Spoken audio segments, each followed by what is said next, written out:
Bener nggak sih, Galbe kalau udah 3 bulan, tiba-tiba penagihan itu berhenti, stop, nggak ada penagihan lagi, itu pertanda hutang kita resmi dihapuskan oleh pinjol. Oke, ini mungkin agak sedikit rame dibicarain ya akhir-akhir ini, dan orang-orang berharap ini bener gitu ya, dan ya mudah-mudahan bener gitu loh.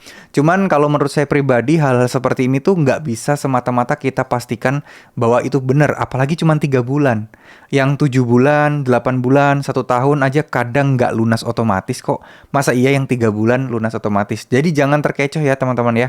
Takutnya ini sebagai hal yang digunakan untuk menjebak teman-teman sebagai jasa joki pinjol, sebagai jasa konsultasi pinjol. Nah, takutnya ini bahasa-bahasa marketing yang bisa membuat kalian itu tertarik ikutin jasa-jasa mereka sehingga utang kalian lunas. Seakan kalian kayak diberikan sebuah solusi gitu loh, sehingga kalian harus membayar sejumlah uang untuk teman-teman bisa dapat utang otomatis gitu ya. Bayangin ya, ini nggak sedikit loh orang-orang yang terkena penipuan kayak gini. Sebenarnya bukan penipuan sih.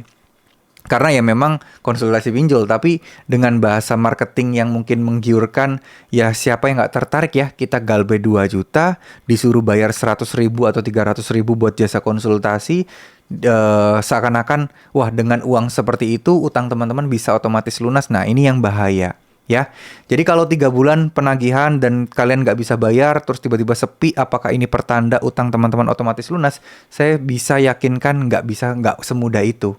Ya, oke lah. Kalau mungkin 2 tahun, 1 tahun lebih, otomatis lunas masih masuk akal. Tapi kalau baru 3 bulan, ini yang nggak masuk akal, teman-teman.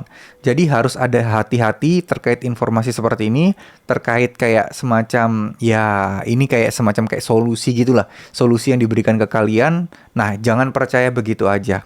Cari tahu lebih lanjut, cari tahu lebih dalam.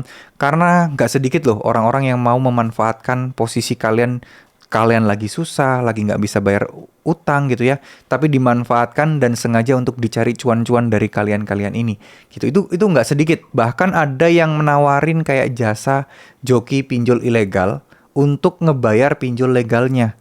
Nah, cuman kan yang jadi masalah yang data yang dipertaruhkan kan data pribadi teman-teman, bukan mereka. Mereka mah uang cair, mereka minta sebagian mungkin 40% atau mungkin 30%, kalian cuma dapat 70%, tapi yang dikejar-kejar selanjutnya di pinjol ilegal kan kalian.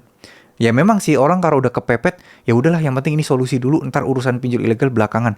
Cuman kan kita nggak pernah tahu bahaya pinjol ilegal sebenarnya di belakang itu nggak bisa kita ukur seberapa nekat mereka melakukan tindakan kriminal ya kepada kita yang galbe di mereka gitu loh. Data kita mau disalahgunakan, difitnah jadi penipuan dan lain sebagainya kan kita tidak pernah tahu teman-teman. Jadi harus lebih hati-hati ya. Banyak faktor kenapa kalian tidak ditagih lagi setelah 3 bulan, ya mungkin teman-teman masih dikasih jeda, mereka ada prioritas yang lebih banyak, tim penagihan mereka kan juga mungkin terbatas gitu ya, atau tiba-tiba ada banyak yang galbe dengan nominal yang besar, jadi kalian dikesampingkan dulu, mereka fokus ke nasabah yang lain dulu. Ya, jadi kayak gitu aja sih, jadi nggak usah percaya langsung otomatis lunas 3 bulan, itu terlalu nggak realistis sih menurut saya. Oke, jadi bukan itu fokus kita adalah lebih hati-hati, jangan sampai termakan penipuan jasa joki atau mungkin jasa apapun lah, hapus data pinjol dan lain sebagainya. Jangan sampai teman-teman sampai ngeluarin duit sia-sia untuk ya oknum-oknum penipuan kayak tadi. Ya, terima kasih. Wassalamualaikum warahmatullahi wabarakatuh.